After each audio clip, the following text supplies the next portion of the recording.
In today's video, we are going to be answering the most important question right now. The Quest 3 or the Quest 2? Let's get into it. And go.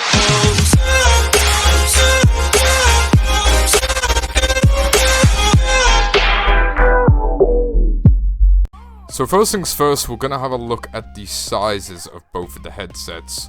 Obviously, with the Quest 2, it is a later version than this newest one, and it is very more bulky in size and depth, and the controllers as well, with the rings around them, makes them obviously quite a challenge of given size to put on that head. A lot of weight as well.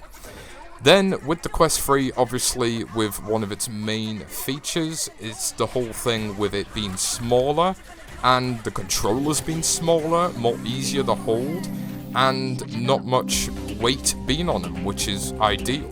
Next, we're going to have a look at both of the pass-throughs. The pass-throughs right here, with the Quest 3 obviously being the main factor, mixed reality, which you'll be able to use your own home environment or wherever you are. And it is all coloured now, not black and white, and it is an option which you can use for quite a few games if you have developer settings and use it on your environment when you're not using a custom environment to replace it. And then obviously going with the Quest 2, as you can see here, if you're using the Quest 2, you don't have anything like that whatsoever. It's all grey, it's all blurry, you can't really see anything. And with the Quest 3, you can. You can look at phones, you can look at screens, you can look at people properly, like you would with your eyes.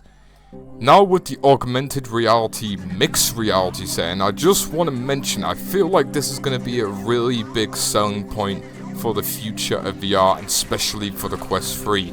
With the games that you already have available free that you get to install with your Quest 3, you will be able to use your environment of your bedroom, wherever, and map it out by just looking around the area. The more you map out and the more information you give with furniture, details, stuff like that, you will be able to make a much more immersive experience. Mapping where the walls are, where chairs, tables, monitors are, so then you can get that real true experience in VR to be able to create or even make or play or even experience something phenomenal.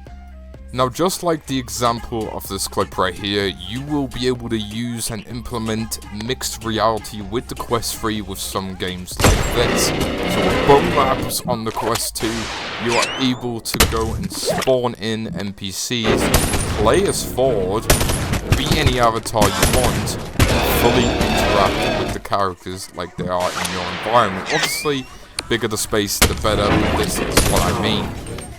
Now, the only thing I'm gonna criticize probably on this versus the controllers of both headsets, the Quest 2 obviously is quite clunkier compared to the Quest 3, but specifically with the controllers, there has been multiple times where I have gone to grab for an invisible hook that isn't there with the rings that are around the headsets controllers, and obviously because they're not there, it makes it a little bit trickier if you don't have like the wrist bracelet to have them around your wrist to go and play games with them.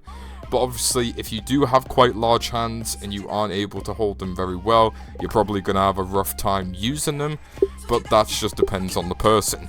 So apart from that folks, that is it for this video. That is my overall comparisons and thoughts generally behind the Quest 2 and Quest 3 for the past 3 days of owning it so far. Let me know your thoughts and opinions. Will you be upgrading to the Quest 3, and will this information be enough for you to go on forward with your decision? Let me know your thoughts and opinions down below. But as always folks, my name's Chen. Thank you so much for watching. Bye bye now.